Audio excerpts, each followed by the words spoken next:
Good evening and welcome to the Akron Public Schools board meeting. This is June 22nd, 2026. We're starting a little bit late because we had a special board meeting just before this meeting and it ran over a bit. So we thank you for your patience. Roll call, please. Ms. Hall. Present. Reverend Harrison. Present. Mr. Jaros. Present. Ms. Kelly. Present. Dr. Molinar. Present. Mr. Montgomery. Here. Mrs. Sykes. Present. All present and accounted for. Thank you. Please stand with us for the Pledge of Allegiance. I pledge allegiance to the flag of the United States of America and to the republic for which it stands, one nation, under God, indivisible, with liberty and justice for all. Thank you. Is there a motion to approve the regular board meeting minutes from June 8th, 2026? So moved. So moved by Member Jaros. Is there a second? Second. Any discussion? Seeing none and hearing none, the treasurer will call the vote. Reverend Harrison. Yes. Mr. Jaros. Yes. Ms. Kelly. Yes. Dr. Molinar. Yes. Mr. Montgomery. Yes. Mrs. Sykes. Yes. Ms. Hall. Abstain. Motion carries 601. Thank you. This evening, we are pleased to recognize some distinguished individuals tonight. And each board member, we are honored to acknowledge those individuals and call those individuals up. And hopefully they are here. If they're not, we want to recognize them anyway. So I think we will start out with, I will start with an individual and then get the board members and be prepared to go along as we recognize our individuals. Just a second, Superintendent saying something.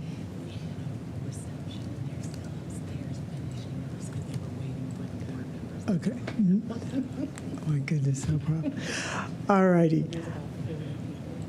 Okay. I'm understanding that there's a party going on upstairs and they didn't invite us. So I guess we'll have to wait until they finish. So we'll move on to the other part of the business. And then I guess once they're finished, they'll come down and we'll recognize them at that time. Okay? All righty. Okay. So there appears to be requests to address the board. We will call your name, and I will ask that you remember that it's 3 minutes. We will ask that you would keep your time in that time, if at all possible. I will say to you that if your 3 minutes should be up, I will not interrupt you in the middle of a sentence. So I do want you to complete your sentence and your thought, but try and keep them to 3 minutes as close as possible. I would also mention to you that you will not be permitted to speak on matters related to vendors' business matters, formal complaints, grievances, particular students or students' records, personnel matters, or any potential or pending legal matters. Also know that the board will not respond. We will ask that the superintendent follow up with any additional information that her or her designee that may be appropriate for a question or comment that you may make. Vice President Molinar, would you call the first speaker, please? Yes, Madam President. The first speaker is Dara Templeton. So if you would repeat your name for the record and the public that may be listening, as well as the organization, if any, that you are representing. Absolutely. First, I want to thank you guys for allowing me to be here. I have not formally got to meet some of you, but my name is Dara Templeton, and I am with Templeton Transportation. Oh, sorry. Seeing these a lot, but I've never seen it right before the microphone. All right, so did you guys hear that part? Do I need to repeat that? Why don't you repeat your name again? The reason why is we wanted to make sure that microphone wasn't working properly, but that one should be. You going to help her with the Member Montgomery? Okay. Yeah, so if you could repeat your name again. Yeah, absolutely. Thank you. My name is Dara Templeton, and I am with Templeton Transportation. I wanted to first thank you guys for giving me the opportunity to speak tonight. I've been with this district for over 15 years, and I've never actually spoke at one of these. So this is pretty exciting for all of us. Second, I wanted to tell you guys, or share something with you that you might not know. And I wanted to share what Akron Public Schools and this district and the city has done for me, not only professionally, but personally. One of the things that this district has done as a graduate of Garfield class of 2007 is you've given me, through God's grace, purpose.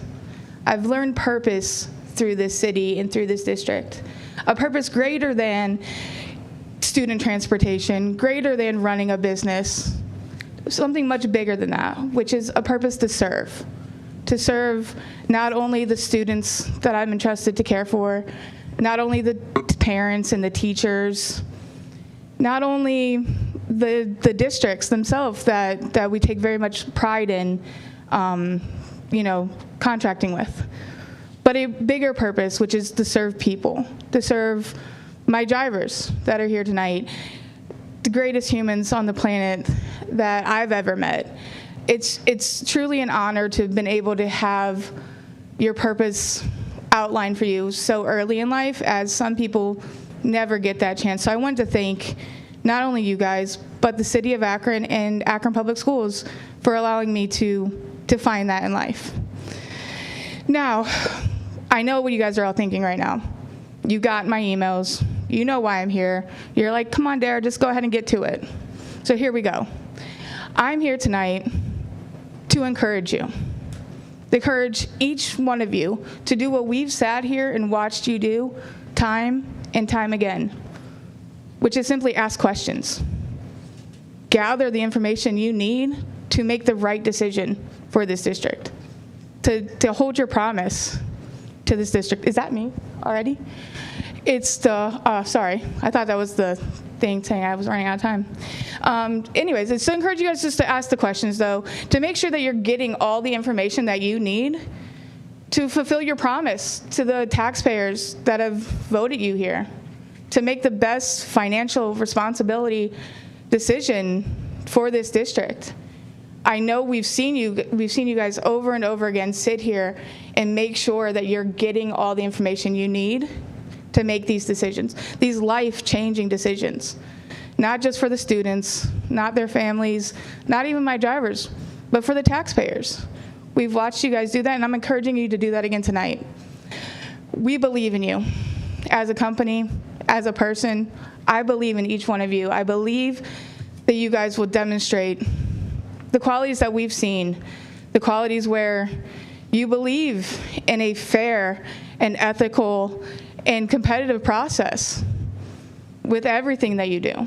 And we're just asking that that same determination and due diligence that you guys have done over the course of my entire life happen again tonight. And lastly, I just want to let you guys all know that regardless of the outcome, what we do know, what I do know, is that the Lord's will be done tonight through you, through each one of you, through your voting, through your decision making, through the entire process that you guys put together to make sure that you're doing the right things.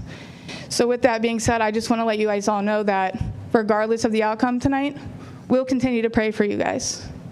We'll continue to pray for each one of you because we know that the decisions you make aren't light. I myself was just honored to be at the Ohio Association of Pupil Transportation Conference in Columbus last week. I learned so much at this conference. I learned a lot about transportation. I learned a lot about the responsibilities that you guys all have to make, from the new House bills that are coming down to where they're putting so much pressure on public school districts to do all these different things. I've heard all the stories from, lack of drivers.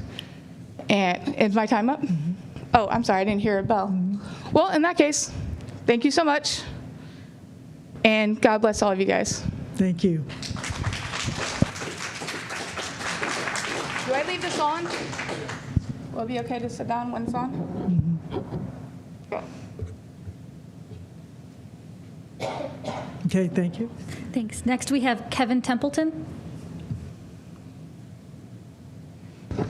Good evening. My name is Kevin Templeton. I'm be reading from a script. I'm not a public speaker, so sorry. Good evening, board members. My name is Kevin Templeton, co-founder of Templeton Transportation. Thank you for your time and for the opportunity to speak this evening. I am not here to debate a contract. I am here because I am hoping the board will consider a few questions before making a final decision. As we understood it, the board had previously approved using both transportation companies. Based on that understanding, Templeton believed the district transportation services would continue to be shared between providers, and we do not understand that a district-wide proposal from Templeton was expected or necessary. That leads me to wondering, how could we have known to prepare and submit a proposal to serve the entire district if that was not the expectations as we understood it? Templeton has now provided information regarding its ability to serve the entire district, including a proposal outlining how it could meet the district transportation needs. As I understand it, the board may be asked tonight to move forward with another provider. If that is the case, I respectfully wonder whether the board has had significant opportunity to review and compare all available options before making a final decision. So I ask, how can the board be certain it has how can the board be certain it has all relevant information before making a decision that affects students, families, employees, and taxpayers?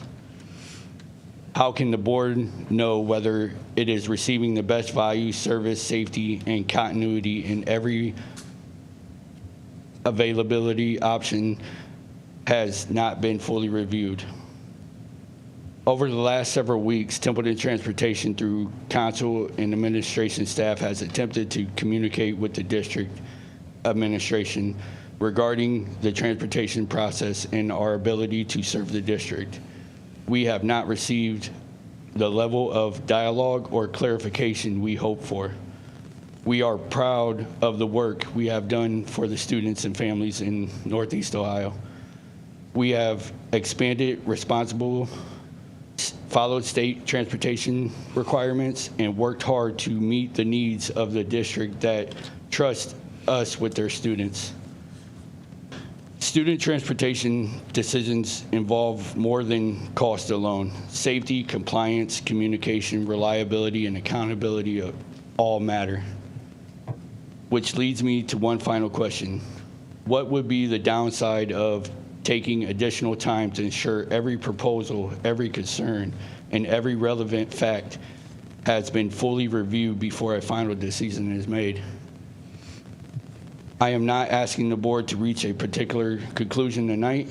I am respectfully asking whether the district, its students, its families, its employees, and its taxpayers would be better served by making sure the board has the complete picture before moving forward. Thank you. Thank you for your time, your service, and your consideration.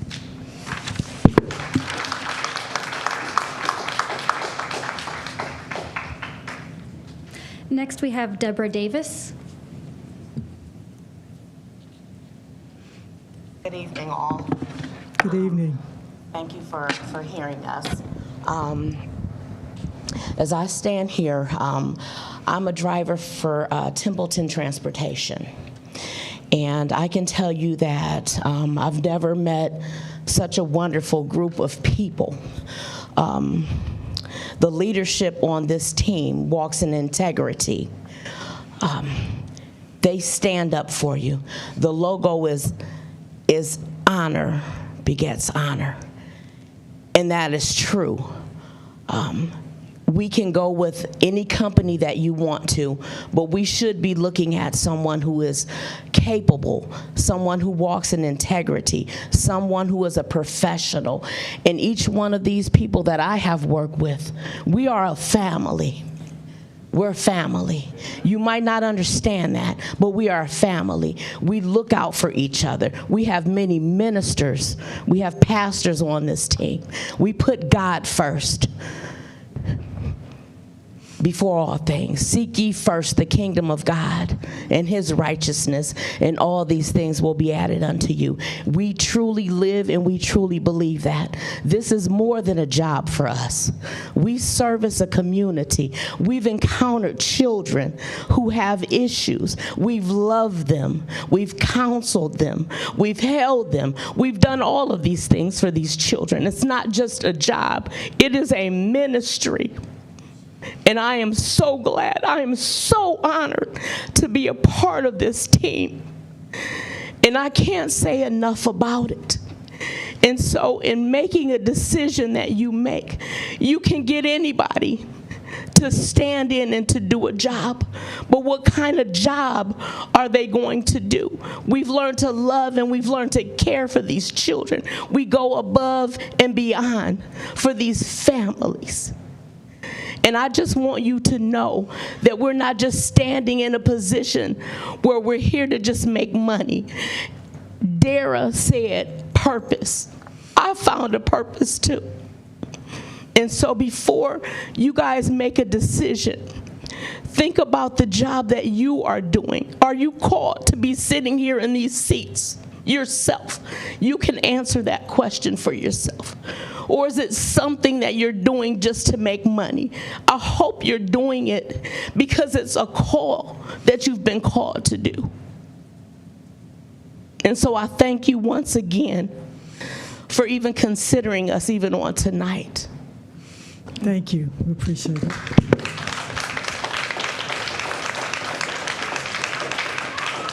Okay. Our next speaker. Next speaker is Leland Sykes.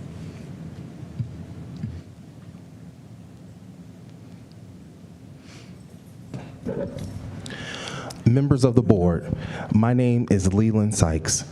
I am a newly hired transportation driver at Templeton Transportation. I am counted amongst a great group of people who take this work very seriously.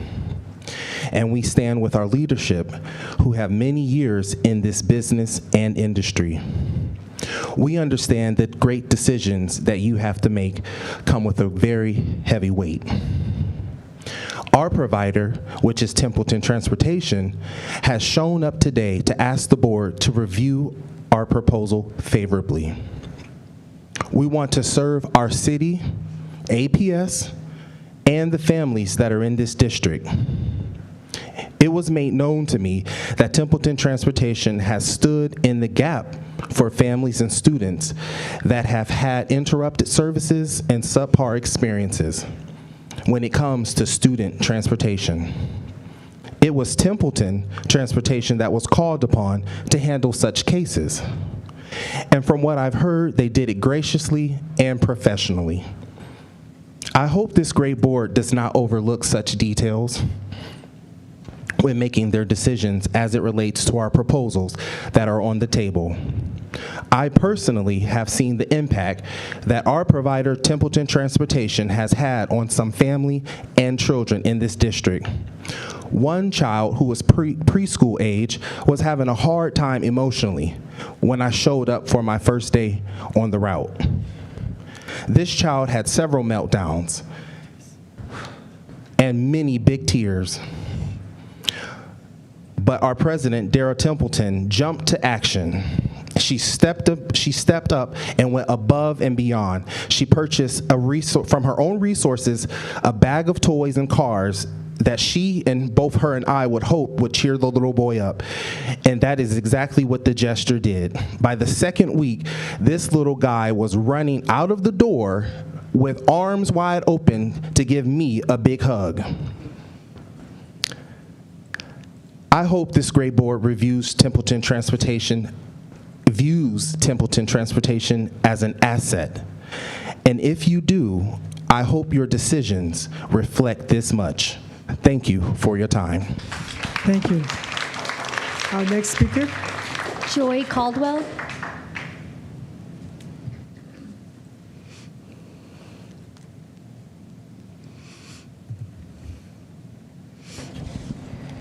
Good evening, everyone. Hello. My name is Joy Caldwell, and I am a van driver with Templeton Transportation. Thank you for giving me the opportunity to be heard. I would love to encourage all members involved to take into consideration allowing all vendors to be able to best service the needs of the scholars and the district as a whole. We are all equipped and prepared to provide daily transportation and will support all specialized needs while meeting and maintaining the requirements in the district's best interest. I would like to ask, when you make the decision to service and provide transportation for Akron Public Schools and any other districts involved, that you decide Templeton Transportation will be a part of servicing our community with you as well. Thank you. Thank you. Our next speaker, please. Next speaker is Crystal Corey.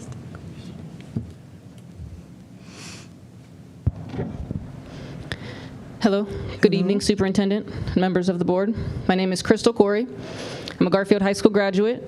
I've had the pleasure of serving in Akron Public Schools as a van driver since 2011, and I'm currently contracted with Templeton Transportation. We know due to state mandates that things have been messy in transportation over the past few years. It has not been smooth, but we have began this partnership, and we would like to continue to serve this district. We've all been waiting for updates regarding van transportation. We know that there would be negotiations with both companies, and within last week's contracts meeting, we heard live in the last 2 minutes of the meeting that the contract negotiations were being finalized with Buckeye Transportation, and there was zero mention of Templeton Transportation. We would just like to know why. We would like some transparency and some proper communication as to what's going on in these processes. We were under the belief that everything was being negotiated properly with both companies, that there's enough students within this district that both companies can continue to serve this district. There's plenty of children here. There's plenty of special needs children that need rides to school. We want to continue doing that. We want to do this fairly, and we know that there's a big financial issue within this district. It would be financially irresponsible to make a decision on one contract without seeing both contracts. So I'm just here asking you to table the motion to vote on one contract without seeing both contracts in front of you at the same time. If things are supposed to be equal, we should be seeing both contracts at the same time before a decision is made. Excuse me, as I said, we will not talk contracts, so would you keep it general, please? Thank you. So just ask that you table the motion and hear us all out and allow us to continue to serve. Thank you. Thank you. Our next speaker. Stephen Ray.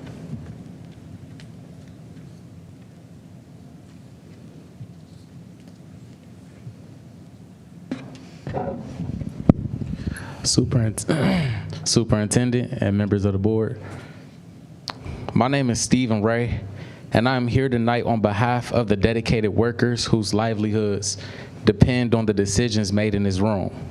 I'm speaking regarding the recent contract negotiations involving Templeton and the district's transportation services. Is this in line with what you allow? Okay, we'll see. Go ahead. Okay. Every vendor who steps forward to serve Akron Public Schools expects equity, transparency, and procedural fairness. Public procurement law exists to ensure a level playing field. Unfortunately, the process Templeton experienced was neither fair nor equal. No, that is not in line. This is not in line? No, it's not in line. So I guess, let me share this, excuse me. Equity means, or I would say in a business, when you look at it concerning business and organizations, equity means the exact same information can be shared The people understand the contracts, the same rules being applied. They understand the deadlines. They have the same opportunity to pitch their capabilities. This will be covered under the RFP, request for proposal process. Exclusion means, in business sense, exclusion occurs when a vendor is intentionally shut out of a process, denied access to critical information, or barred from bidding on a contract that they are otherwise legally or operationally qualified to perform.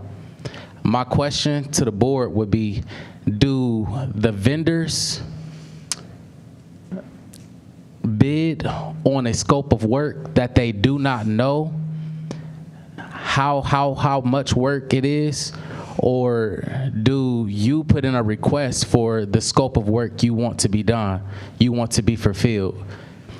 And did both vendors or all vendors know the scope of work that you are requesting to be covered or to be serviced? If the vendors did not know the scope of work that you wanted to be serviced, then is that fair to allow the vendors to, some put in a request for 1,000, some put in a request for 5,000, some put in a request saying, hey, I can cover 10,000, whatever it is. What I'm asking is, do the vendors choose what they want to serve, how many people they want to serve, or do you lay out the scope of work to give the vendors the ability to bid on that work? That's my question, and thank you all for listening to me. Thank you. Our next speaker. Our last speaker is Richard Gibson.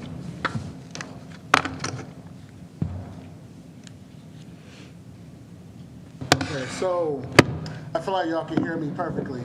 Use the microphone, please. Okay. We can hear you, but it is also being right. So I'll try to be the 5 Bs, which is be brief, brother, be brief. So I'll try to be brief as possible. We appreciate that. One thing I want to say is, last time I was here, I said I want to understand more of the voting, the process and how everything, and I've been here in a couple meetings, and I want to say thank you for so much for allowing me to be here. But also I do want to go back and also share some excitement about our organization of Students with a Goal, also known as the Akron SWAG program. Out of our 57 individuals that closed out our semester for the fall and the spring, 29 of them achieved a 3.0 GPA, as well as majority of our students at the program average, we ended with a 2.8 GPA to end the 2025 to 2026 school year. Secondly, we just came from D.C. We took up to 16 students from Akron Public Schools to Washington, D.C., where our students got to experience a life that they have not got to see before, with a lot of our students talking about opportunities like this matter for APS students, with some of them even stating that because of where I come from, because I come from an impoverished household, or because my family never even been outside of Akron, let alone Ohio, this was an amazing opportunity for me to even reach deeper for my goals. And what I want to bring to this board is this. I recognize that on top of me, along with other nonprofit leaders such as Guys and Gals Always Climbing, or rather if it's now Akron Sneaker Academy, I know a lot of us have been having a lot of issues when it comes down to making sure that the work is done within Akron Public Schools. And we are taking accountability for this because we recognize that to do the work and to serve the youth, we must do this as a team. We must have collective unity and collective work. So what I want to propose, and I want to be the first one to say it to the board, I propose that the board, if we are going to address youth violence, youth crime, as well as youth absentees, that there needs to be a more youth mentorship in regards to intergenerational mentorship for schools such as Buchtel and schools such as East, as well as Litchfield Firestone, in which you're seeing a middle school and high school connection. And I believe with this proposal, it should be seniors and juniors working with 6th and 7th graders in order to make sure, number one, we're having somebody do accountability buddies. Two, that this also lowers the amount of truancy for our high school students because now they have a reason to also come to school and also speak and give purpose to themselves. Three, this is also a good opportunity for workforce development as we can sit there and teach our high schoolers about proper communication, de-escalation skills as well as this is also a wonderful opportunity to create more and more opportunities for them to go into the future. I bring this up because I know there's a lot of talks with us nonprofit worlds, and it always seems like there's such an issue of division between us, the community, and APS. I want to come up to you and say, I don't believe there should be a competition or issue. I believe that we should all work together. And if you are agreeing with me and you would love to hear my proposal even further, I will leave my card right up here. Thank you, Ms. Sykes. You're welcome. Is that the last speaker? Madam President, that concludes everyone who has signed up. Is there anyone else in the audience that did not sign that would like to speak before the board? Anyone else that did not sign that would like to speak before the board? Hearing none and seeing none, we would move on the agenda to the superintendent's report. Thank you, President Sykes. At this time, would you like for us to acknowledge our retirees who are present, or I can continue? Are they here? They are back. They should be in the room at this time. They're in the room now. Yeah. Yes, let's go back to that and recognize our retirees. All right, let me just say this, that each year the Akron Board of Education awards a distinguished emeritus certificate to those individuals who are retiring with 30 years or more of experience, at least 25 years of which are in the Akron Public Schools. So the Akron Board of Education presents the Distinguished Employee Emeritus Certificate to the retirees with the most years of service in each of the following categories: elementary school teacher, middle school teacher, high school teacher, field administrator, central office administrator, non-teacher professional staff, office support, educational assistants, maintenance, buildings, grounds, warehouse, and transportation, as well as child nutrition, foreman, and safety team. Tonight, the board members will introduce and recognize those individuals. And we will start with Karen Kirway. Board member who has Karen Kirway. Thank you. Thank you, Madam President. Madam President, I will read just a short information piece with Ms. Karen Kilway. Ms. Karen Kilway is an elementary teacher. She has built a rich and diverse career in education spanning 41 years with Akron Public Schools. She demonstrates a deep commitment to student growth across multiple grade levels. She began her journey by dedicating nearly 3 decades from 1983 to 2011 as a tutor supporting students at Firestone Park, Case CLC, and Essex. In 2011, she transitioned into full-time classroom teaching at Helen Arnold, where she taught 5th grade for a year, briefly stepped into a 6th grade role at the start of the 2012 school year, and then spent the next 11 years from 2012 to 2023 shaping young minds as a kindergarten teacher at Helen Arnold. Karen then brought her early childhood expertise to Hatton, where she taught kindergarten from 2023 to 2024, before moving up to reach 3rd grade from 2024 to 2026. Beyond her standard academic year roles, she has further supported student learning as a pre-fall summer school teacher. And that's just a brief bio of Ms. Karen Kilway. And she is retiring after 41 years. Ms. Kilway.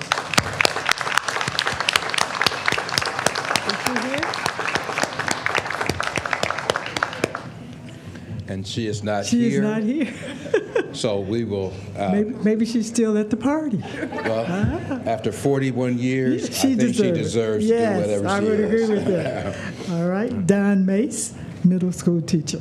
Yes, Don Mace has had several roles, but he's the middle school teacher category winner.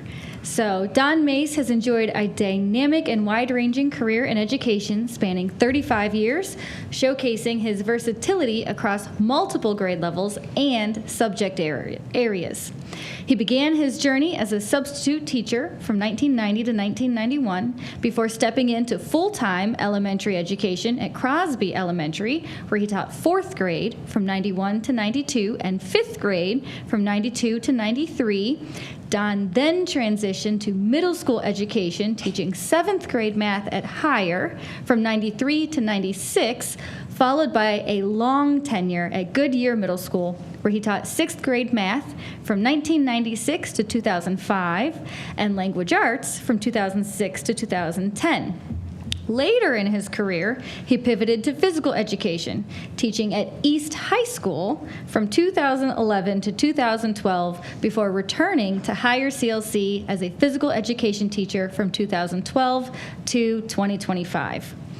Beyond the classroom, Don was also heavily involved in extracurriculars and school operations, serving as a volleyball, track, and softball coach, an adult basic education teacher, a Saturday detention supervisor, and the audio-visual coordinator. So, Don Mace.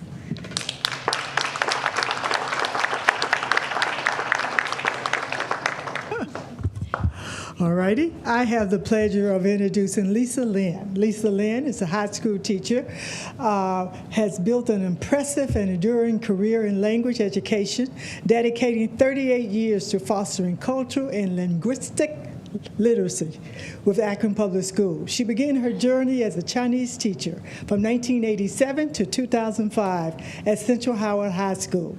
She then transitioned to North High School, where she continued her impactful work as a Chinese teacher from 2006 to 2025 to 2025.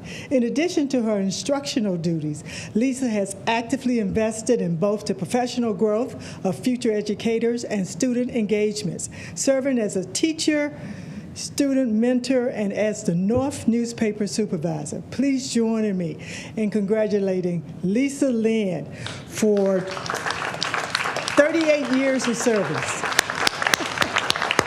She's still at the party. All righty. All right. Lisa's still at the party. All right. Mona. Mona's here. Yeah. Yeah. Thank you, Madam President. I have the honor of acknowledging Mona Catrone, the Field Administrator category winner. Mona Catrone has established a distinguished and multifaceted career in education spanning 31 years with Akron Public Schools, characterized by her versatility as an educator and administrator. She began her tenure at Garfield, where she served as a math teacher from 1988 to 2003, and later transitioned into a career-based intervention role from 2004 to 2006. Her passion for mathematics instruction continued at Early College, where she taught from 2007 to 2017. Recognizing her leadership capabilities, Mona then moved into administration, serving as an academy principal at Firestone from 2017 to 2020, before stepping into her role as academy principal at Akron Early College from 2020 to 2026. Beyond her formal positions, she has been deeply involved in her school communities, contributing as a yearbook advisor, an interpreter for bilingual education, a resident educator mentor, and a student teacher mentor. Let's give Mona a big round of applause.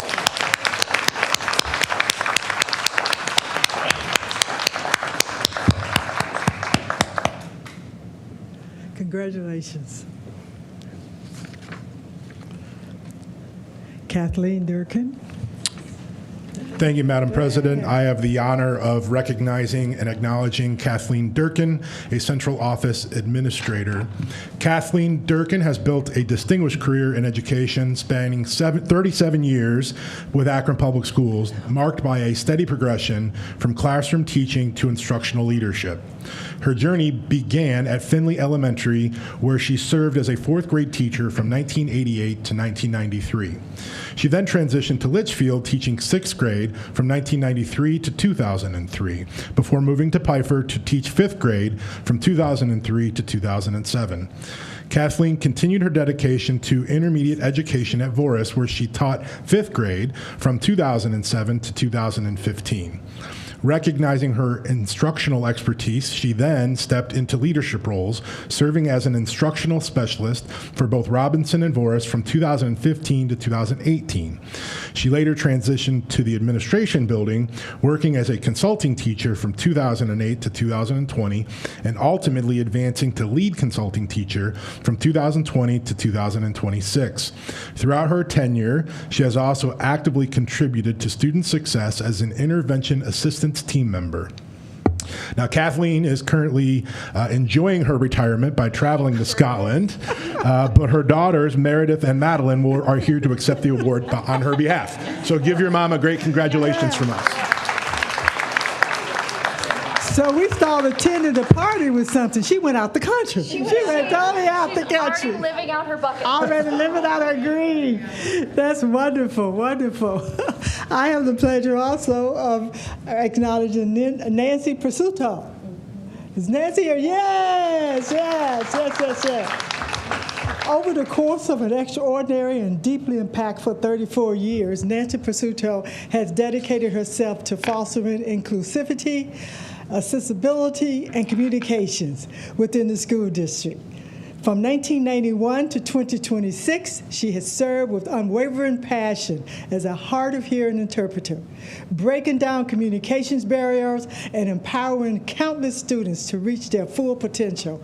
Her vital work and supportive presence has left a lasting mark across multiple school communities, including the campuses of Richmond, Mason, and Elliott. Congratulations on your retirement and your 34 years of service.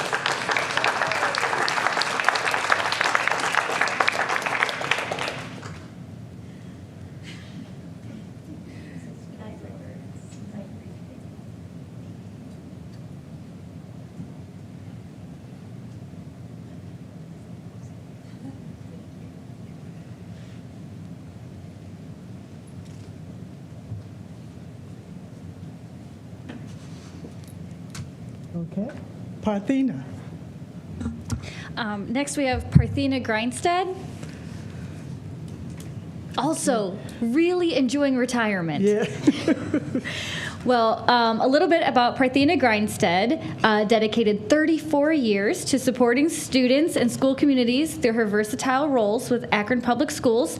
She began her career in child nutrition, serving as an elementary helper at Cyberlink from 1991 to 1994, and continuing this vital support at the Betty Jane Annex from 1994 to 1996, and transitioning into the classroom work more closely with student development.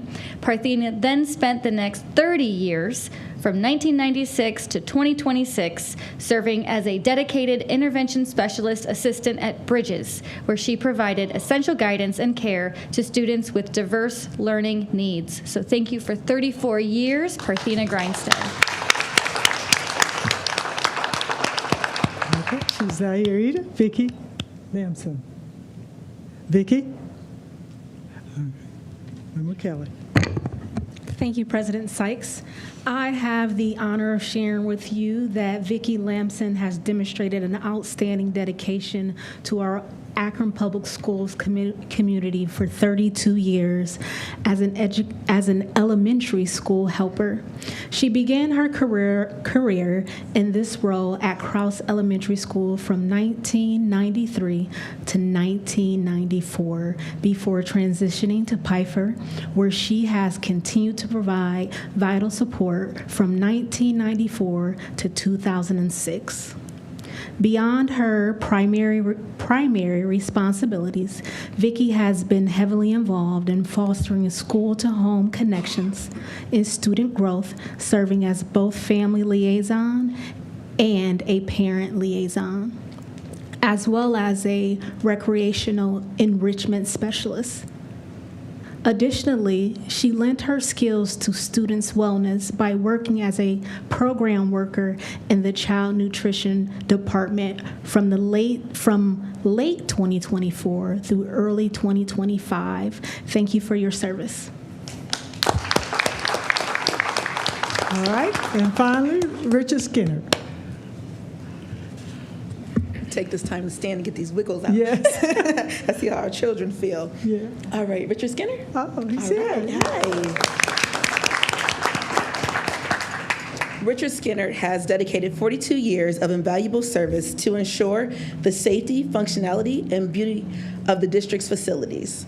He began his journey in 1984, spending his first 18 years providing essential upkeep and grounds and maintenance. In 2002, he transitioned his skills into precision craftsmanship as a carpenter, a role he excelled for 14 years. Recognizing his expertise, reliability, and leadership qualities, Richard was promoted in 2016 to carpenter foreman, a position he held until 2026, successfully guiding teams and overseeing vital structural projects across the district. Thank you, Richard Skinner, for your 42 years of service.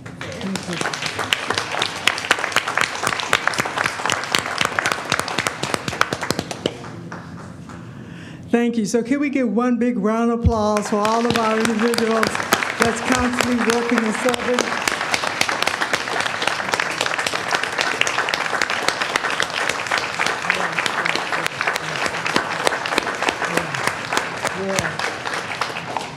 A well-deserved rest for all, I am sure.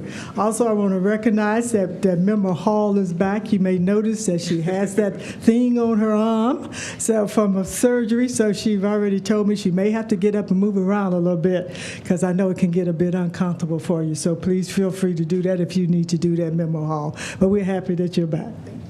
You're welcome. All righty. So the report from our superintendent, please. Thank you, President Sykes. This evening, the board will be voting to reinstate all of our staff who were impacted by our reduction in force under items 10.4, 13.2, and 16.12. So we're excited to have our staff able to return. Also this evening, you will be asked to vote on item 10.7, which includes promotions of several individuals who have joined us this evening. I ask that they stand when introduced. Amanda Brown.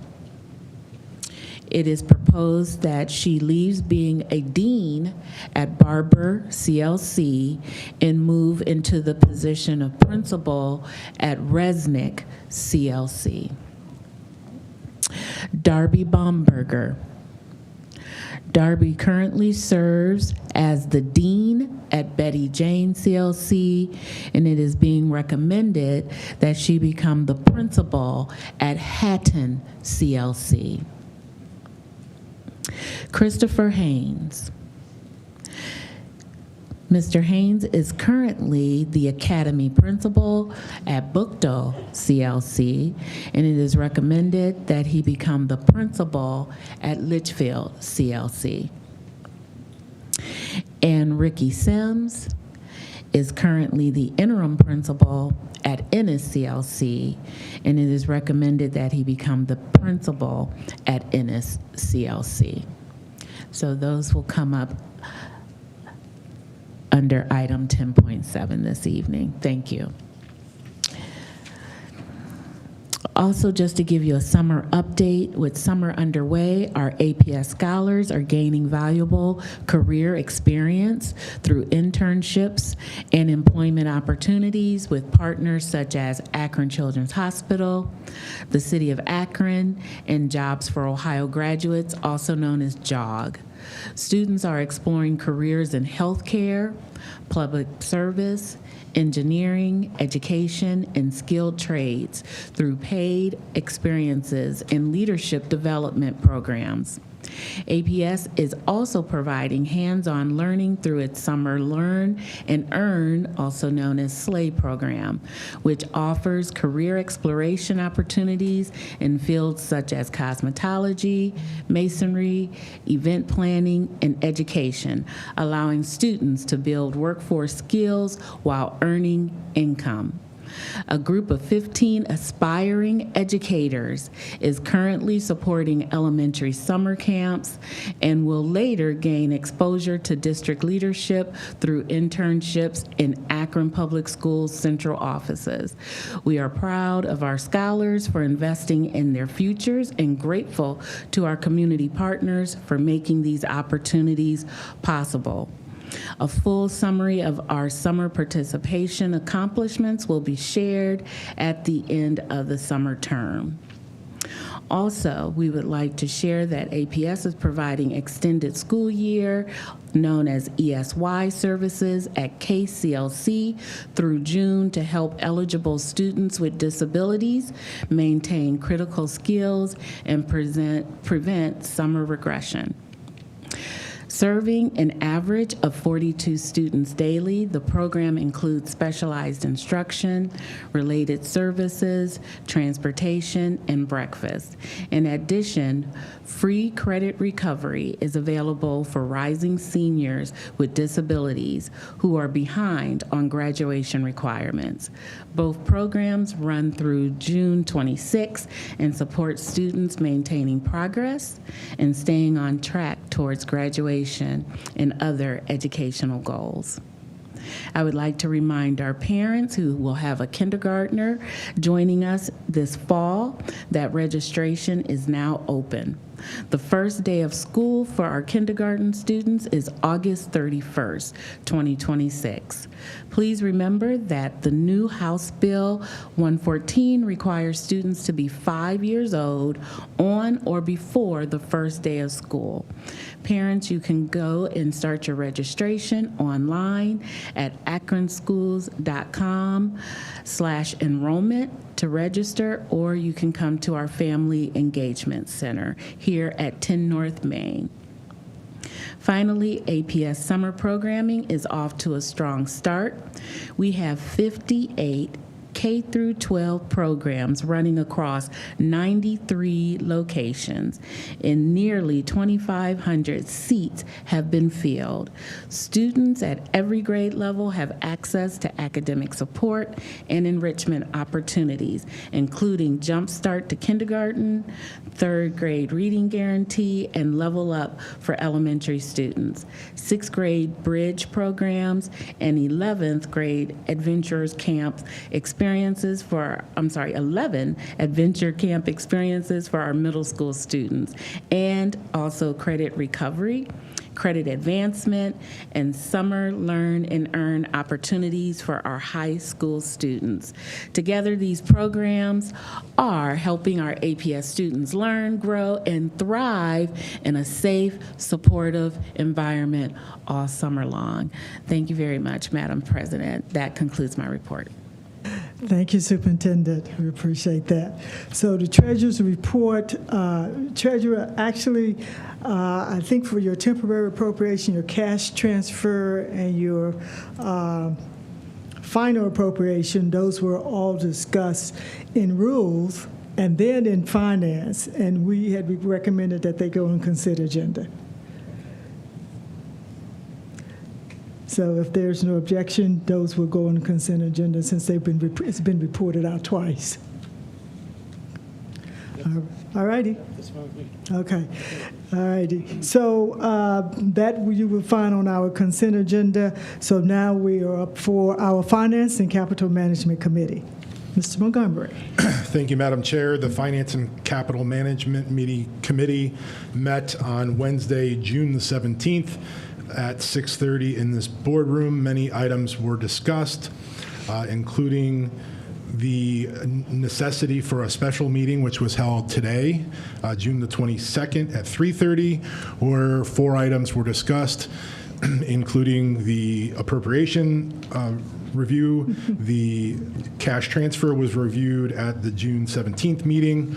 There was a recommendation from the committee at today's special meeting to ask the board to consider ongoing discussions on the GMP 2 for the Pfeiffer Miller South building project. And with that, I would be happy to answer any questions. The next meeting of the committee would be July the 15th at 6:30. Thank you, Mr. Montgomery. So what we need to do, and I say to the public that as Mr. Montgomery mentioned, we had a special meeting just before this board. So there was a motion made by the committee. So in order to have that motion passed or considered by the board, we really do need something in writing. So, so I will need you to find the attorney and see if he can come up with a resolution so that we can have something in writing that we can actually vote on. Before we can do it, probably after we come back from, he could maybe have it prepared after we come back from executive session. So no, just a few lines that explains what we're doing. Thank you, Madam President. Okay, so that's the way we're going to handle that, if there's no objection from the members. All right, and before that, I think so. So most of the members were present, but Member Hall was not present, and some of the public was not present. So, Member Giroux, do you remember your motion? So we can hear that motion. Yes, Madam President. Okay. The motion in the Finance Committee meeting was to allow for C.T. Taylor to continue ongoing discussions and to resubmit a new GMP2. So they would need authorization from the board in order to resubmit a GMP2, and the motion was to allow them the opportunity to resubmit. All right, now we need a little bit more detail. So, Member Harrison, there was 3 areas. We need to take notes so we can get this resolution together. I hate to do this on the floor, but this is the only time we can do it. All right. Thank you, Madam President. Madam President, we received the GMP, which was the gross maximum price for the Miller South Pfeiffer building. As we reviewed, we had extensive conversations on the contractors listed within that gross maximum price and the contractors. The committee had some questions about some of the contractors. We first wanted to know if all of the ones listed were qualified to do the work. They were.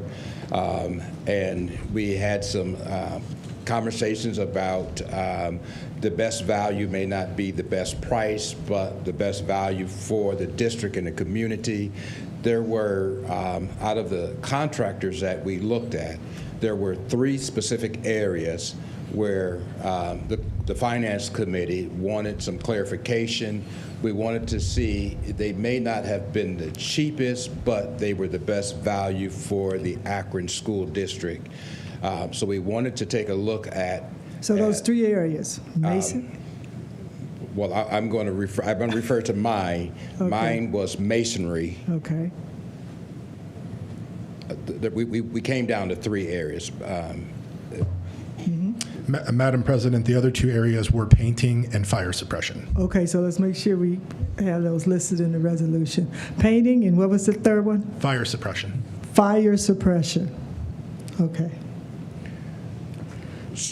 So with that being said, Madam President, we felt that it was in the best interest of the district to explore what it would look like to have those contractors perform the work. And a number of things went into the best value for the district, but those were 3 areas that we felt strongly about that needed to be looked at.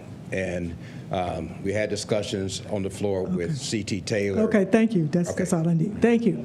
All right, so you got enough so we can give that to the attorney to get that resolution together by the time we come out of executive session. All right, thank you, Member Montgomery. All right, our next committee is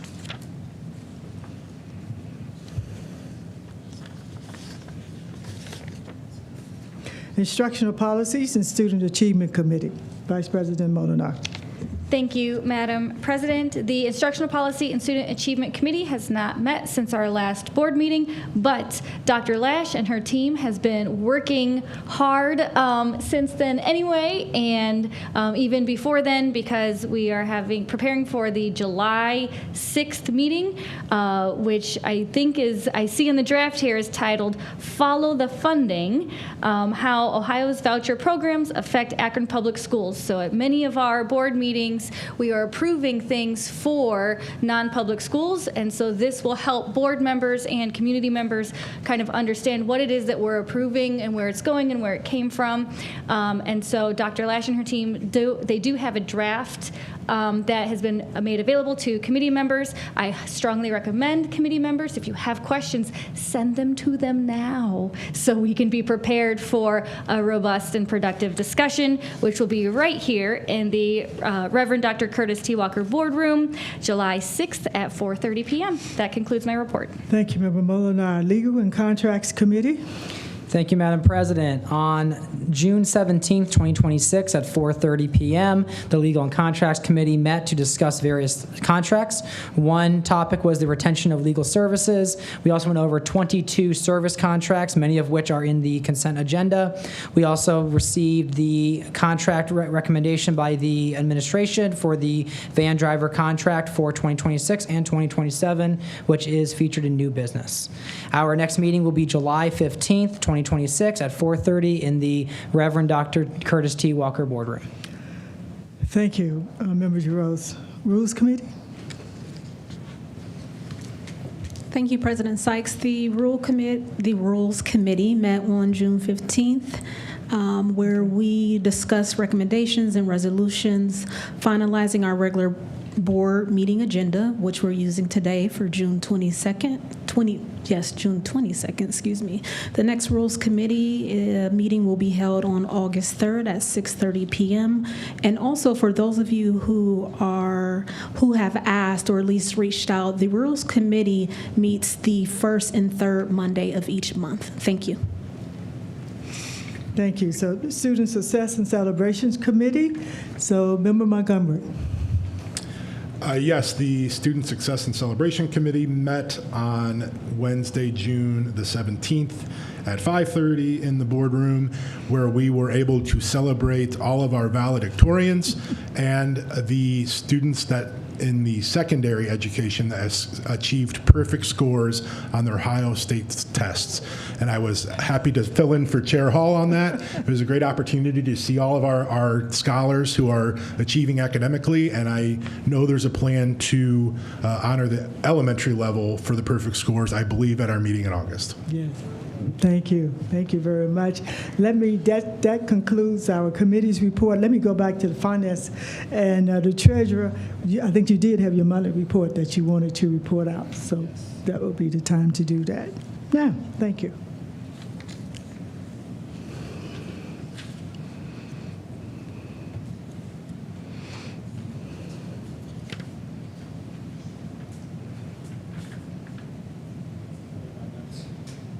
I have my notes in this pile somewhere. Yes. No.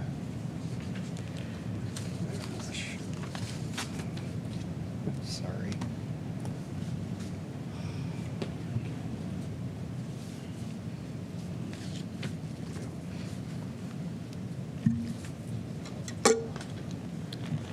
Okay, thank you, President Sykes. Tonight we're going to go through the May financial report. I have it up on the screen here. This financial report provides us with monthly revenue and expense analysis, as well as forecast trend analysis. It's prepared in the format we prepare our forecast in, and this financial report provides a fiscal year-to-date comparison of actual cash flow against the current 5-year forecast through May of 26. The structure of this is on the left-hand side. We list our revenue expenditure categories and end with our beginning and ending cash balance.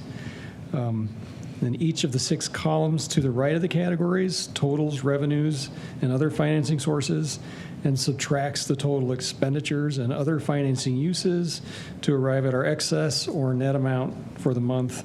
We then add or subtract the excess to or from our beginning cash balance. That first column is our actual data for the month of May. The second column is what we estimate we will receive or spend during the remaining month of the year. The third blue column is the total of those first 2 columns, representing our projections from our actual data for the year. The fourth green column represents our forecast projection for the year.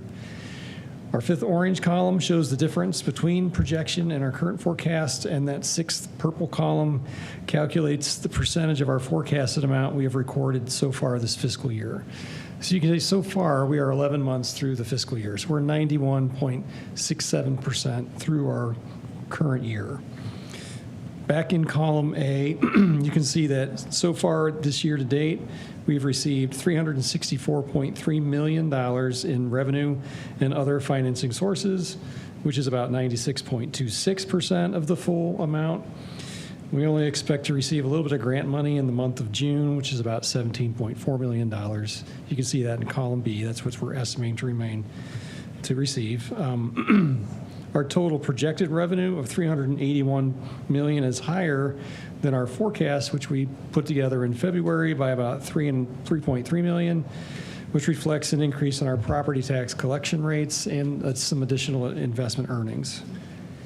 Down in the bottom half on our expenditure side, also in column A, you can see that so far this year to date, we have had $346.7 million in expenditures and other financing uses, which is 89.75% of the budget, a little bit behind on the 91.67, but right on track. Through the end of May, we're trending 1.7 million more than our forecasted amount, reflecting increases in our certificated regular salaries and mostly in our prescription area. Down at the very bottom, our cash position in green, on the green column, is showing us that as of our February forecast, we predicted we would end the fiscal year with $8.1 million in deficit spending. But in the blue column, column C, however, we can see that through May, we are trending towards deficit spending of only 6.4, which is a $1.7 million improvement since February. So that's some good news for us. At the end of May, our projected general fund cash balance for June 30th is $82,775,92. That would be $1.7 million higher than our February forecast.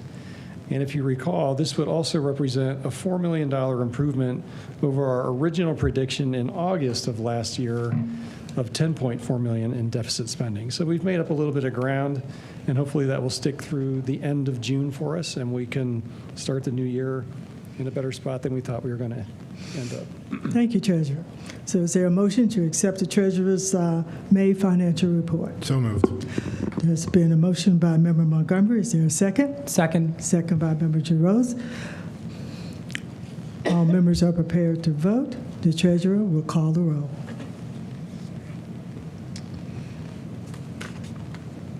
Ms. Kelly? Yes. Dr. Molinar? Yes. Mr. Montgomery? Yes. Mrs. Sykes? Yes. Ms. Hall? Yes. Reverend Harrison? Yes. Mr. Giroux?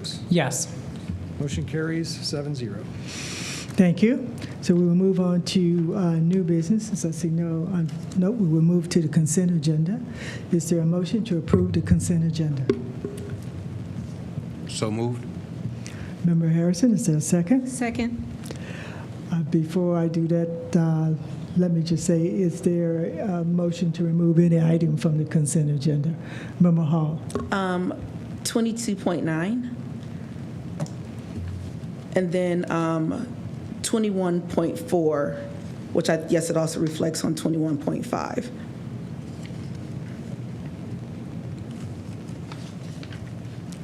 Member Hall, you want to mention what those are? 22.9? 22.9, that's dealing with the city of Akron Recreation. Okay, that's fine. And then 21.4 and 21.5 is regarding our bus transportation. That is on the regular agenda. 21 point. Is that not on the regular agenda? No, that's under the consent. For 21, oh, you're talking about 25.3. Yeah, Thank you for looking out for okay. that. But no, 21.4 and 21.5. It's just our contract on our school buses. I just had some questions.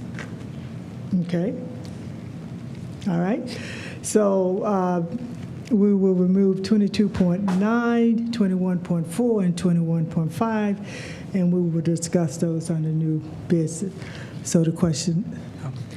Madam President, if we could discuss 11.7 as well. The reappointment administrative specialists. Thank you.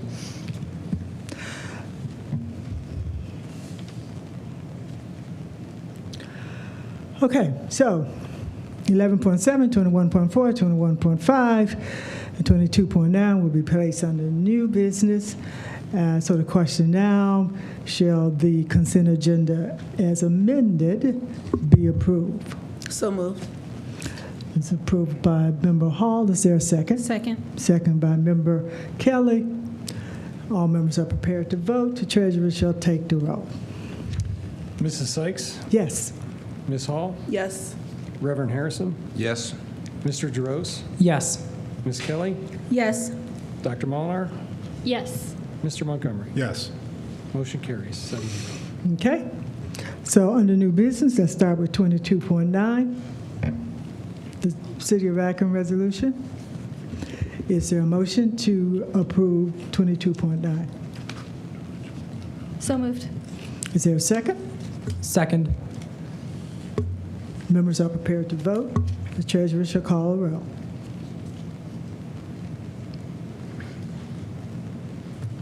Ms. Hall? Abstain.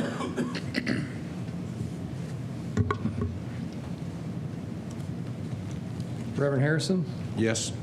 Mr. Jaros? Yes. Ms. Kelly? Yes. Dr. Molinar? Yes. Mr. Montgomery? Yes. Mrs. Sykes? Yes. Motion carries 6-0-1. Okay. 21.4, Member Hall. Thank you, Madam President.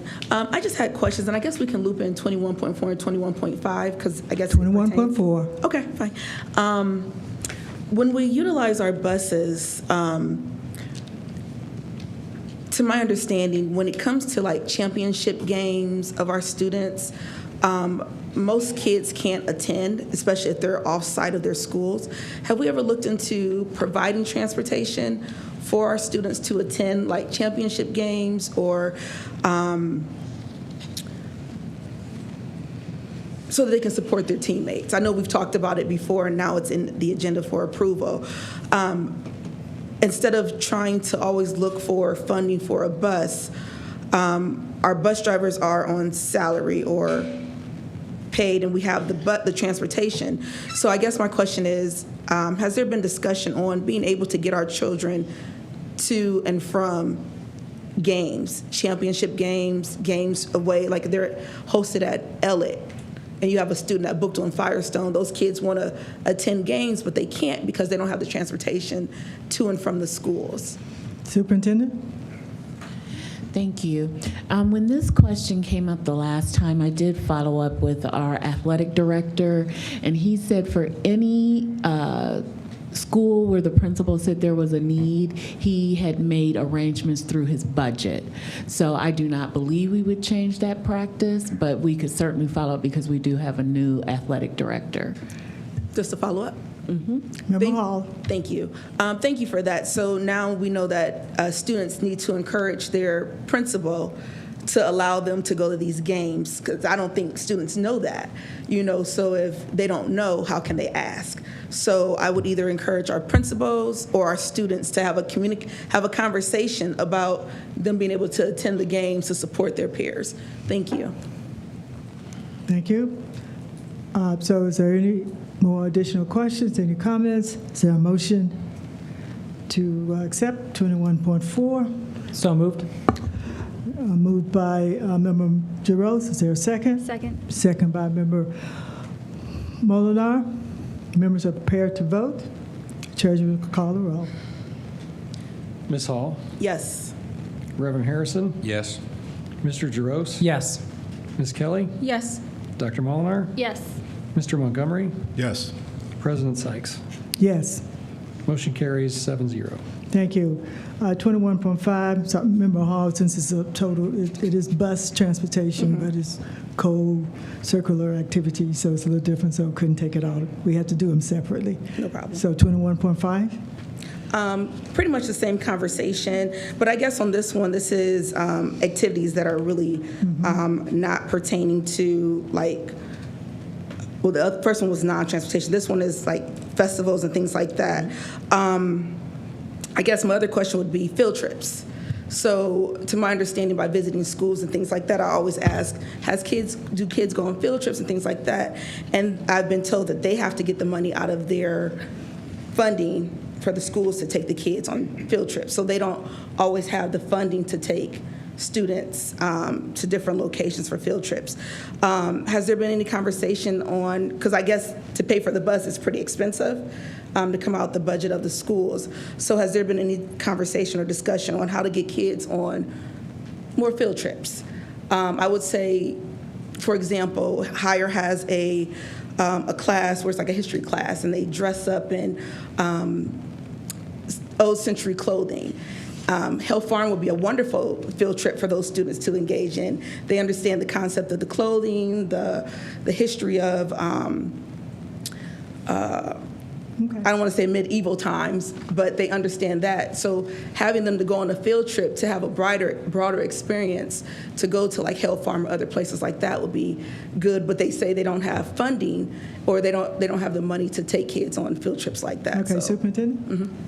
Thank you for the question.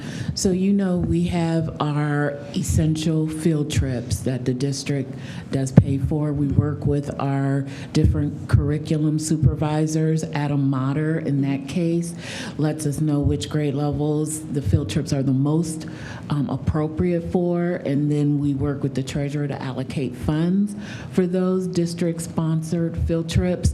Also, CCAA has a budget, and they also make arrangements for field trips. So if it's something outside of that, I would just need to know so I can see. Thank you. Mm-hmm. Thank you. Member Harrison. Thank you, Madam Chair. Madam President, this was one of the items that that we had extensive conversations on when it came to passing the transportation policy. And if I could get just a little more detailed with Member Hall's question, one of the things that came up, let's say if there's a chess club at a middle school, and that chess club does not have a budget, but they need to get somewhere. And the question then was, is any of these, I know we can't do them all, but are any students denied an opportunity to participate based on the lack of ability to pay for transportation? Superintendent? Thank you for the question. Again, it depends on what the field trip is and how much it would cost. We do have budget items already aligned based on our district essential experience field trips. So if it's outside of that realm and you are aware, let me know. I mean, we do have a chess team that did travel with Mr. Jones, one of our administrators who we're about to discuss shortly. He also does a supplemental contract, and he did get the kids to the chess competition. So again, I just need to know what the issue is so we can look into it further. Because as far as where we're transporting them where they need to go. Okay, any additional questions, comments, hearing and seeing none? Is there a motion for 21.5? Member Montgomery, is there a second? Second. Second, Member Kelly. All members are prepared to vote. Treasurer will call the roll. Ms. Hall? Yes. Reverend Harrison? Yes. Mr. Jaros? Yes. Ms. Kelly? Yes. Dr. Molinar? Yes. Mr. Montgomery? Yes. Mrs. Sykes? Yes. Motion carries 7-0. Thank you. 11.7, reappointment administrative specialist, Member Jaros. Thank you, Madam President. So I see with this item, there are 12 administrative specialists being proposed for a reappointment, excuse me. And so they're all at the max rate of $431. I'm just curious about what functions do each of these positions perform? And then are they budgeted for every day? How many days are they budgeted for? If I get some of those answers, I would appreciate that before making the vote. Thank you for your question. Superintendent. Ooh, thank you so much, President Sykes. Thank you for the question, Member Jaros. The administrative specialist, as it reads, is as and when needed. So for the upcoming school year 26-27, we plan to use them as substitutes. Part of the plan, if you recall, we reduced 5 deans at the elementary level. So if the principal has to be out of the building and there's no dean, they would have an assigned building that they would go to provide that coverage. Member Jaros. Okay, so they are supposed to be substitutes for principals. Okay. They're substitute for administrators. It could be for a dean. Okay.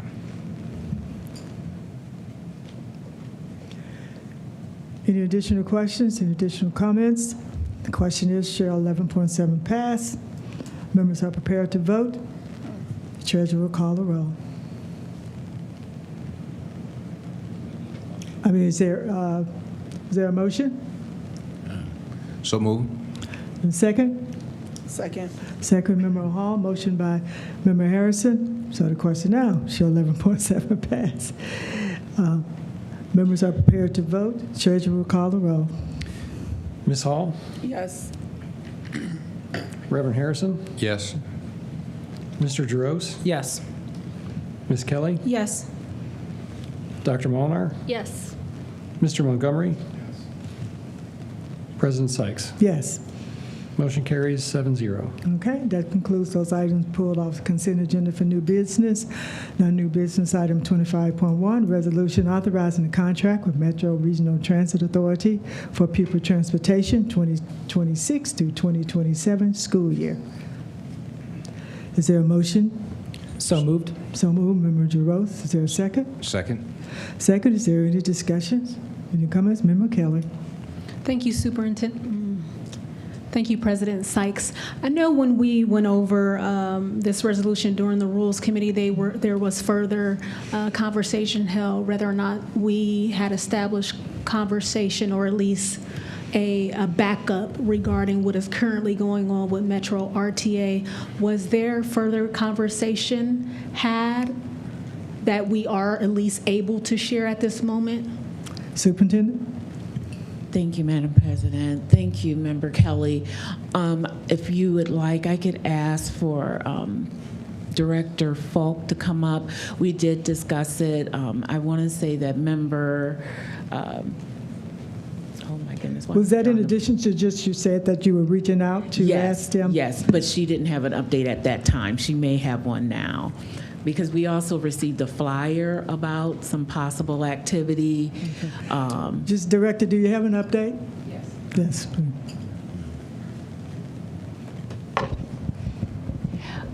Good evening, everyone. The update is that we are aware that the union members will be voting on June 30th to decide if they will vote for a 10-day strike notice. Should that be approved, that does not mean at that time that they would go on strike as negotiations go forward, but that does mean that they have put Metro on notice that they could strike following that vote. So we're now waiting for that vote to take place. At that time, then the plan for Metro is to announce what services they will and will not be able to offer, and we will adjust accordingly. In working with the superintendent and the communications department, we're working on an informational flyer to get out to our staff members as well as our family and our students as to what those plans may be. Fortunately, we're in the summer and we are hoping things resolve quickly and we will have more regular service with the beginning of the school year in August. Thank you. In addition, questions, comments? Member Hall. Thank you, Madam President. So what I heard, and correct me if I'm wrong, we're going to have information to go out to our families and things like that. But are we being proactive of trying to figure out transportation for our students that lean on the Metro? Director? At this point, thank you.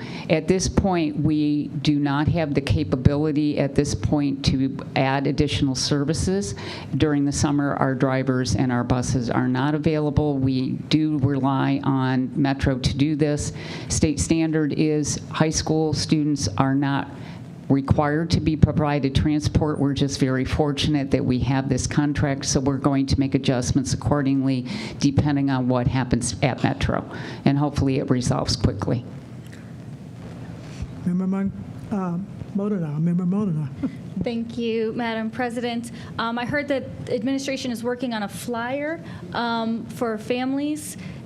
Is the board going to receive the flyer when families receive the flyer? Is there a plan to inform the board of the flyer ahead of time? We would certainly share it as soon as possible. It all depends on exactly what we find out from the vote that occurs on June 30th. Any follow-up discussion? Superintendent. Thank you. Thank you for your question, Member Molnar. We could share a draft of the flyer with you so that you know the content, but it's just making the families aware that Metro may go on strike and to give them a heads up so that they can also try to identify alternative transportation. Because during the summertime, our students do go on different internship positions, and we would have to see if we have the capacity to be able to do that kind of travel for our students. In addition, questions, comments? Member Kelly. Thank you, President Sykes. On a lighter note, I would like to at least mention and reshare that the students in our district, they do receive a bus pass that we were told that they can use throughout the entire year, not just during the school year, but also during summer break. So I trust that, a decision will be, the right decision will be made, but that there are resources or at least advantages, that we have, or at least our students have when it comes to this contract with Metro. Yes, that is correct. Thank you. Okay. Any additional questions, comments? Hearing none and seeing none, the question is, shall item 21.5, resolution authorizing the contract of Metro Regional Transit for the public transportation of our students, 26-27 school year. Is there a motion? So moved. So moved by Member Hall. Is there a second? Second. Second by Member Giroux. Members are prepared to vote. Treasurer will call the roll. Ms. Hall? Yes. Reverend Harrison? Yes.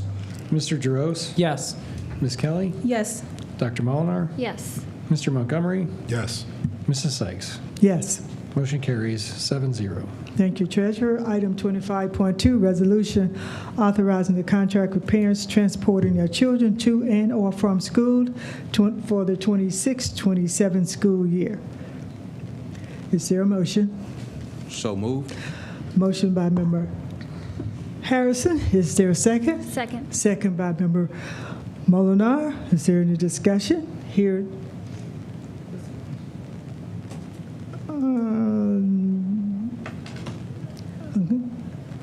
You really can't if you Well, no, want to it was abstain. 25.3. You said 25.2. Well, we're on 25.2. Okay. Okay. Yeah, so I can vote on that one. Right. Okay, so yeah, Right. because that's Right. kind of hesitated. That's why I was, Right. okay, right. thank you. So the treasurer will call the roll. Yes. Reverend Harrison? Yes. Mr. Giroux? Yes. Ms. Kelly? Yes. Dr. Molinar? Yes. Mr. Montgomery? Yes. Mrs. Sykes? Yes. Ms. Hall? Yes. Motion carries 7-0. Okay. 25.3, resolution accepting and approving of students' transportation service agreement. Is there a motion? So moved. So moved by Member Giroux. Is there a second? Second. Is there any discussion? Hearing none and seeing none, the treasurer shall call the roll. Mr. Giroux? Yes. Ms. Kelly? Yes. Dr. Molinar? Yes. Mr. Montgomery? Yes. Mrs. Sykes? Yes. Ms. Hall? Abstain. Yeah. Reverend Harrison? Yes. Motion carries 6-0-1. All right. Thank you, treasurer. Item 25.4. Motion for Allegra Group contract. This is covering the district insurance coverage. So moved. So moved by Member Giroux. Is there a second? Second. Second by Member Harrison. Is there any discussions, any comments, any questions? Hearing none and seeing none, the question is, shall 25.4 pass? Members are prepared to vote. Treasurer will call the roll. Ms. Kelly, Yes. Dr. Molinar, Yes. Mr. Montgomery, Yes. Mrs. Sykes, Yes. Ms. Hall, Yes. Reverend Harrison, Yes. Mr. Jaros. Yes. Motion carries 7-0. 25.5 Innovation Solution Group Purchase and Service Agreement. Is there a motion to accept Innovation Group 25.5 motion? So moved. So moved, Member Kelly. Is there a second? Second. Second, Member Jaros. Any questions, any discussions? Hearing none and seeing none, members are prepared to vote. The treasurer will call the roll. Dr. Molinar, Yes. Mr. Montgomery, Yes. Mrs. Sykes, Yes. Ms. Hall, Yes. Reverend Harrison, Yes. Mr. Jaros, Yes. Ms. Kelly. Yes. Motion carries 7-0. Thank you, Treasurer. Item 25.6, motion, retirement, resignation. Is there a motion to accept the retirement resignation? So moved. Is there a second? Second. Is there a question or comment? Member Harrison. Thank you, Madam Chair. Madam President, thank you. I just wanted to get up and speak to one of our retirees, Adam Motter. And of course, Adam is not here today because if Adam Motter was a phrase, it would just do the work. Adam is someone who has worked in this district 33 years. And he has put a lot of time, heart, and soul in the district.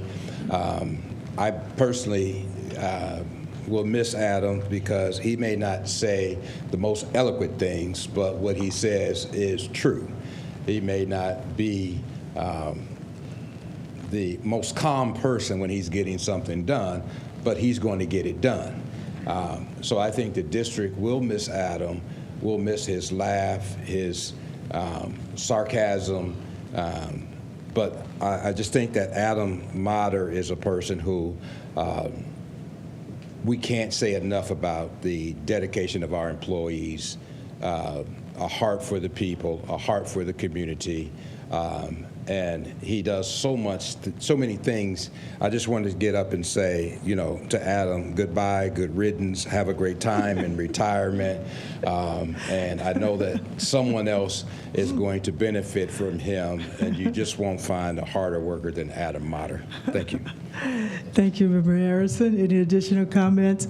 Let me just comment that Adam Motter absolutely was very invaluable during our last levy. He and Dr. Chapman did so much of the behind-the-scene work until it was just invaluable. There was no task too small. And he was always constantly, for some reason, trying to beat my husband to stand at the polls every day. He was trying to get there early and early and earlier. He never succeeded. However, he tried his best to get there as soon as he could. So we had a lot of fun talking to Adam standing there at the poll. And like I said, he never turned us down. He was always available and prepared. And I did speak to him, and he said that he will remain. He will be at the next meeting for our levy that we have every quarter. So he does plan on attending there. So congratulations, Adam. We will miss you. Yes. So the question is, will 25.6 retirement resignation pass? All members are prepared to vote. The treasurer will call the roll. Mr. Montgomery, Yes. Mrs. Sykes, Yes. Ms. Hall, Yes. Reverend Harrison, Yes. Mr. Jaros, Yes. Ms. Kelly, Yes. Dr. Molinar. Yes. Motion carries 7-0. Seeing no other business to come before, Vice President Molinar, is there a reason to go into executive session? Yes, Madam President, I make a motion to recess into executive session pursuant to Ohio Revised Code 121.22G. Motion to recess into executive session pursuant to Ohio Revised Code 121.22G1, the appointment, employment, dismissal, discipline, promotion, demotion, or compensation of a public employee or official. 121.22G2, to consider the purchase of property for public purposes, the sale of property at competitive bidding, or the sale of other disposition if unneeded, obsolete, or unfit for use. And You've heard the motion. Is there a second? Second. All those in favor? Aye. Aye. Those opposed? So there will, the treasurer will call the roll.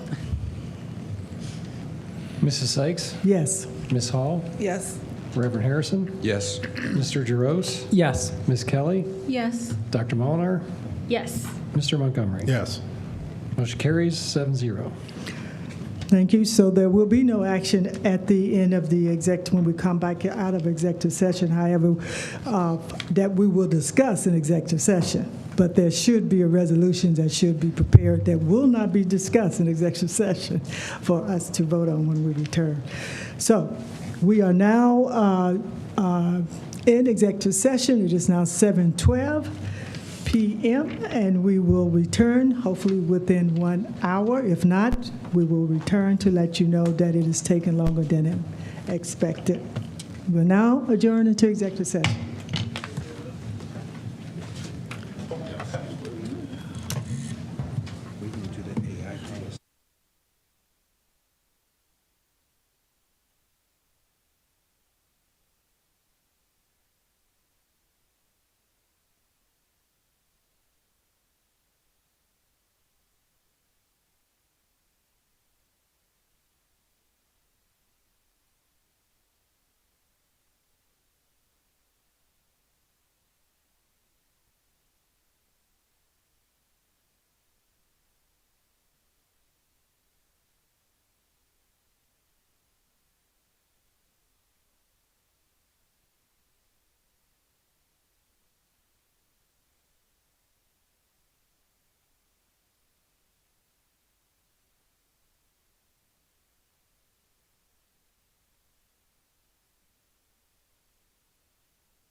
Hello, everyone. So just back to give a report that we are still in executive session. It should be about another half an hour at the longest expected time. If it's longer than a half an hour, then of course I will be back to let you know, but I think a half an hour will do it. Thank you for your patience.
Okay, go put one there, Molinar, see?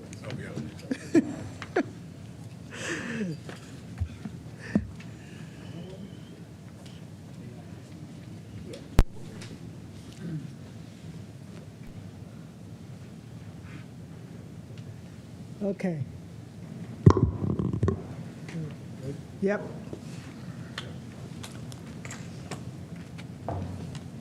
Right.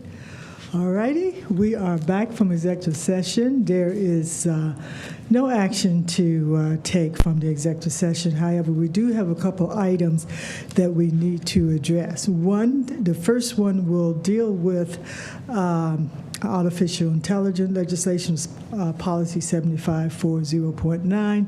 This was in the policy committee. It has gone through policy as well as rules, but we did not report it out on the policy, so we need to go back and do that. And so the chair of policy committee will report that out. Member Harrison. Thank you, Madam President.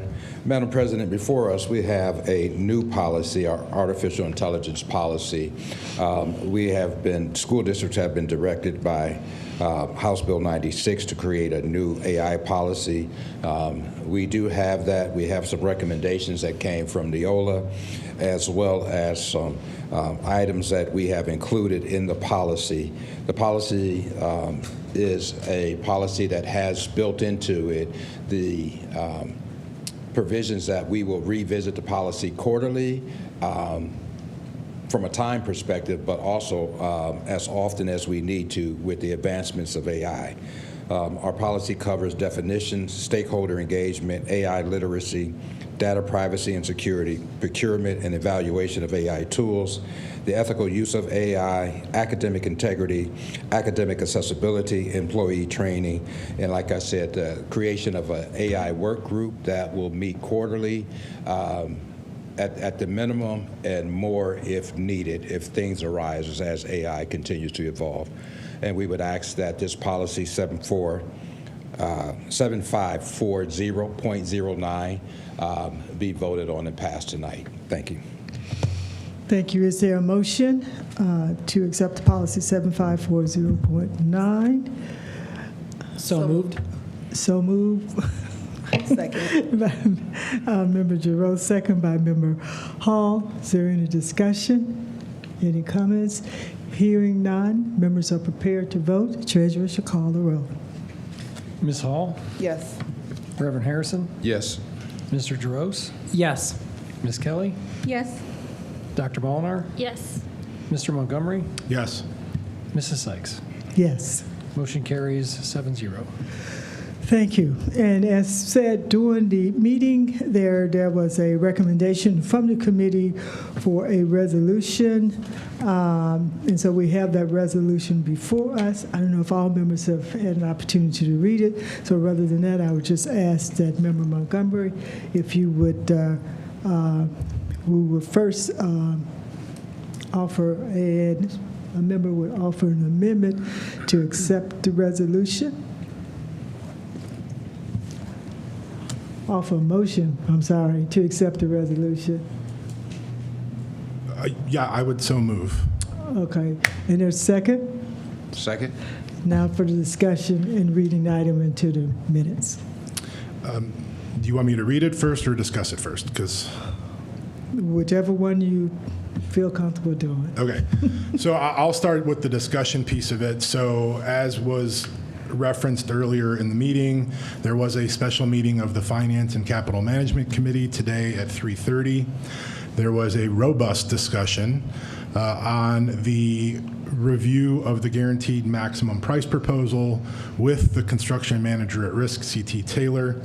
And as a result of those discussions, there were still not necessarily questions, it was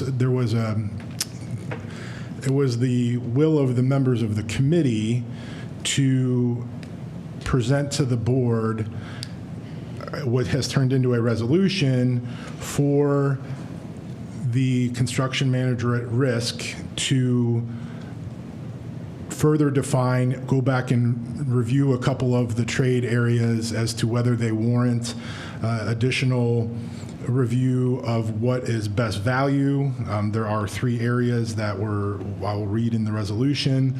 And so the question that came out of it is, what is the board's desire? The full board. The committee thinks that we should be at least reviewing and revisiting 3 of the trade areas. But that's not just for the committee to decide. It was discussed that should go before the full board. And as a result of that, Member Jarosh made a motion to present to the full board the option to ask C.T. Taylor to revisit those 3 areas. So to me, the question is, does the board want that to have that consideration, to at least review it to see if there's any merit, and what is allowable can be, what in determining best value, which is in here. And, the review could take place between now and the next board meeting, which is July the 13th. So if the board feels that these 3 areas merit a review, do they also, merit the 3-week delay? The construction manager at risk said, while not ideal and not insurmountable, to take 3 weeks. So that is my kind of report out of the discussion that happened at the committee. I would ask if, after I read the resolution, I don't know, Madam President, if you want to seek any feedback from the other members of the committee in case I missed something. Thank you, Mr. Montgomery. You can go ahead and read the resolution. Mm-hmm. Okay, GMP review and authorization for additional consideration, Piper Miller South construction project. Whereas the board has received and reviewed the guaranteed maximum price GMP 2.0 submission for the Piper Miller South construction project presented by C.T. Taylor, and whereas the Finance Committee has identified questions and concerns regarding the subcontractor selections within the proposal, specifically noting that certain recommended contractors warranted further review regarding best value, and whereas the committee has requested additional justification and clarification for the selection of the subcontractors in 3 specific trade categories: masonry, painting, and fire suppression. Whereas the committee seeks to better understand the criteria utilized in determining best value versus lowest bid, including but not limited to qualifications, experience, project performance, schedule reliability, and overall value to the district. And whereas the board finds it to be in the best interest of the district to fully evaluate these considerations, including the potential benefits and implications of proceeding with the identified subcontractors under a best value approach. Be it further resolved that C.T. Taylor is hereby granted the opportunity to conduct further review of the 3 specific trade categories referenced above and provide detailed explanations of the selection rationale for the specified trades and any adjustments deemed appropriate. And be it further resolved that upon conclusion of its GMP review, C.T. Taylor may present the results to the board for further review and consideration at a subsequent meeting. Thank you, Member Montgomery. Are there any questions, any comments? Hearing no questions or comments, I have a few I will make. So, as Member Montgomery mentioned, that what happened in the committee did happen in the committee. I want to voice some concerns about the board taking this route. First of all, we have gone through a proper bidding process. We have received the recommendation from the company that we've hired, along with individuals from within the school system that worked along with the company to make the recommendations. And so when I hear that we are looking at just 3 areas of concern when there are 19 different areas, and when I hear that those areas of concern are dealing with residency and unions, and we have no policy that gives any preference. We, meaning the Akron Public Schools system, has no policy to give preferences to residency nor unions, then that concerns me. And so the comment may be, well, they're not required, But if we're asking them to take a look at this and perhaps make a different decision or come up with a different resolution than what was originally presented to us, and I would say that this information was originally presented on June the 11th. And today we are saying we still don't have these questions answered. But yet we want to know whether or not it would be appropriate to look at this to change the outcome of the recommendation that was made to this board. I think that we're getting over into a level, an area that is not an area that the board should want to venture into, because if we're doing it for this bidding process, then when will it stop? When will it stop? Why would we start doing this? I think that the school's reputation is on the line. If we have individuals that want to provide a quote and feel that they have met all of the requirements. I may also mention that residency nor union requirements were in the bid packet, because we do not do that in our bid package, require certain residency or union versus non-union. Then what are the other individuals who want to do business with the school district to think that the school board would get involved at this level of making this type of a decision? I think that it is reckless.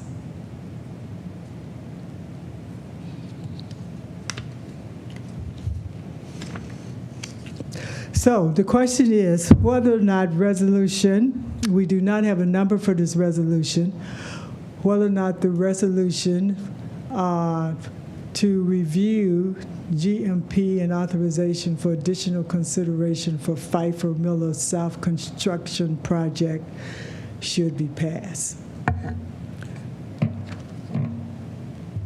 The treasurer will call the roll. Reverend Harrison? Yes. Mr. Jaros? Yes. Ms. Kelly? Yes. Dr. Molinar? Yes. Mr. Montgomery? Yes. Mrs. Sykes? No. Ms. Hall? Yes. Motion carries 6-1.